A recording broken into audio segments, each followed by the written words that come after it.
নমস্কার সবাইকে। আজকের টুলস পরিচিতির মধ্যে প্রথমেই আনবো টেস্ট ল্যাম্প।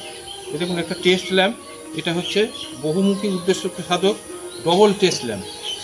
তার মানে এই টেস্ট ল্যাম্পে দুটো বাল্ব থাকবে।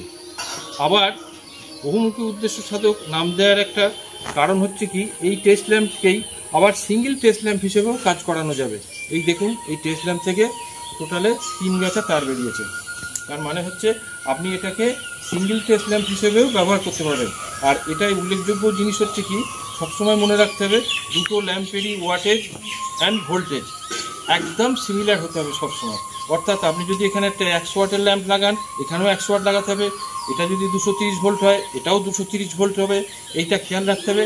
এর দ্বারা একটা ওয়্যারিংয়ের, একটা ইনস্টলেশনের, সেই ইনস্টলেশনের সাপ্লাই লাইনটা কতটা হেলদি আছে, এর দ্বারা আপনি খুব সহজেই অনুমান করতে পারবেন। এবং কাজ করতে গেলে, মেরামতির কাজ করতে গেলে এটা অতীব গুরুত্বপূর্ণ। নমস্কার, আশা করব আপনারা আমার সঙ্গে থাকবেন, চ্যানেলটাকে সাবস্ক্রাইব করবেন এবং কমেন্টস করবেন।